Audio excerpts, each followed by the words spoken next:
In September of 2024, we decided to visit a less traveled part of the world, a country that was once closed off to foreigners not too long ago under a repressive communist regime.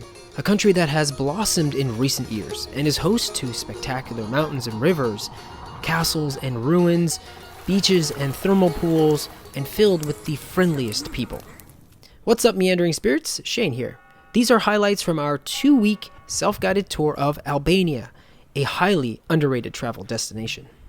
Starting off in the capital city of Tirana, shortly after landing, we picked up our camper van and headed east towards Durres to catch our first glimpse of the setting sun over the Adriatic Sea. We started off our journey hugging the coastline, heading south towards the beach town of Ksamil.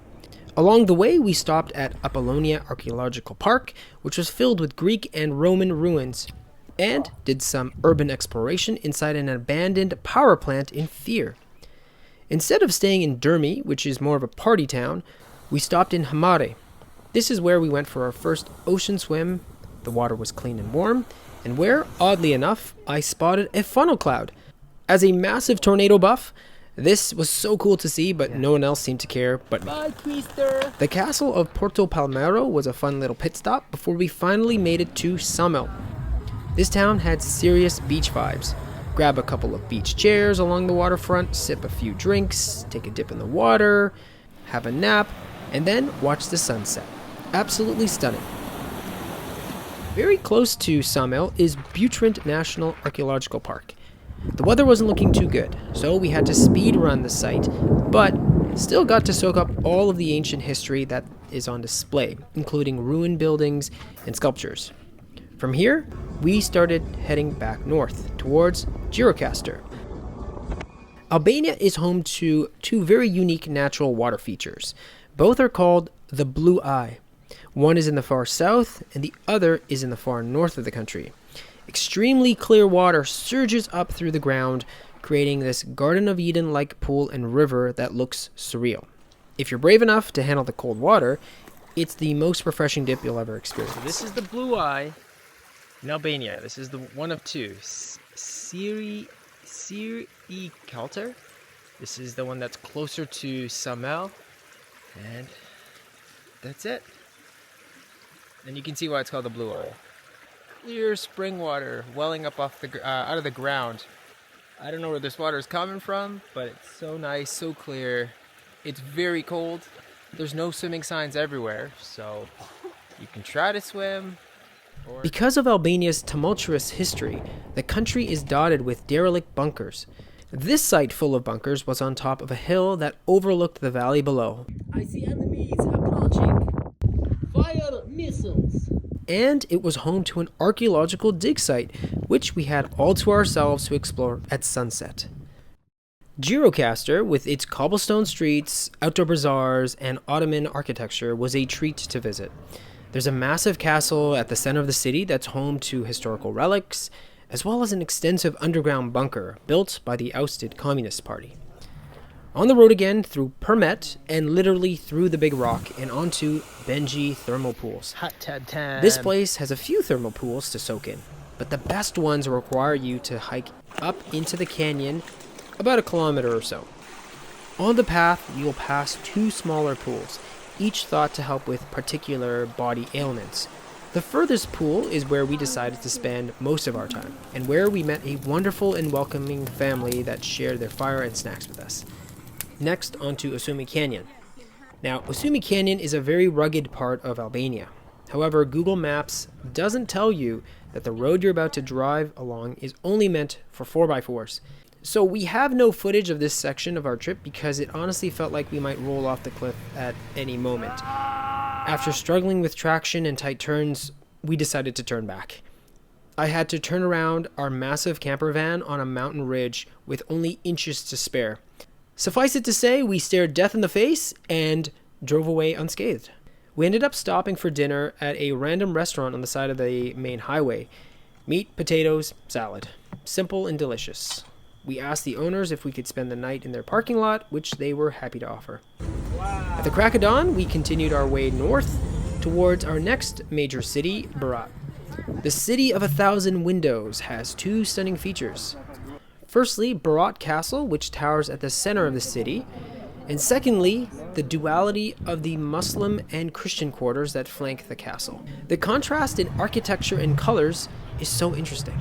Also, Chetna is a bird-watching fanatic, and just before sunset while we were walking across the Gorica Bridge in Berat, we were treated to a mesmerizing natural display. Hundreds of birds started to whiz by as we stood in awe, flying within inches of us. So cool. Okay, so the next day we had a decision to make. The weather to the north wasn't looking too good. Actually, across Eastern Europe, there was torrential rain and flooding. So do we A, continue on to Komani Lake and Lumi Shells for some river vibes, or B, make our way to Theth for mountain views? We chose the latter and started the long drive to the most northern part of our Albania trip. Theth is a mountain town nestled deep in the accursed mountains. The drive up isn't for the faint of heart. Narrow roads, steep sections, and switchbacks test even the most experienced drivers. It is paved, and luckily I was well trained from our Osumi Canyon side adventure, so we made it alive. We made some friends at our campsite and warmed up next to the fire before having an early night, because the next morning we started our trek up the mountain to the infamous Valbona Pass. This trail is heavily used by both hikers and mules ferrying supplies to and from Theth to Valbona. There's a cafe about 75% of the way up to the top, with plenty of furry friends to keep you company along the way. The route also has many local vendors selling water and snacks. The pass itself is stunning, rising 1,800 meters above sea level. Views of the Albanian Alps are spectacular. It took us about 5 hours to climb up, and about 2.5 hours to descend.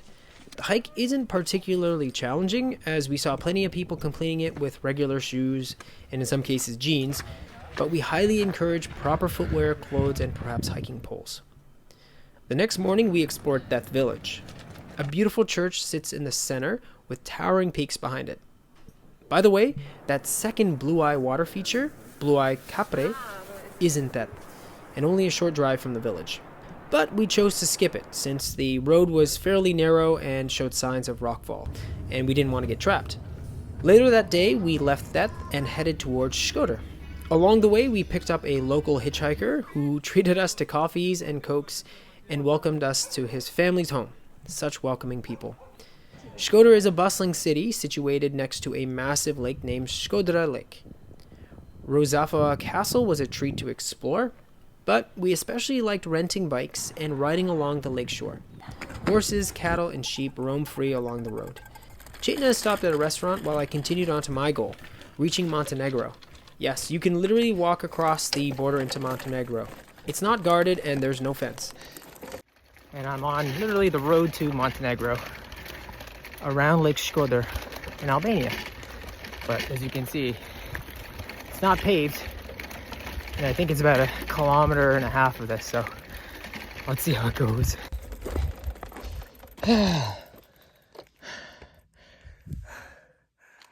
Made it to Montenegro. There's nothing here. After I rejoined Chetna, I had an amazing fish meal for lunch. Thanks for the recommendation, Chetna.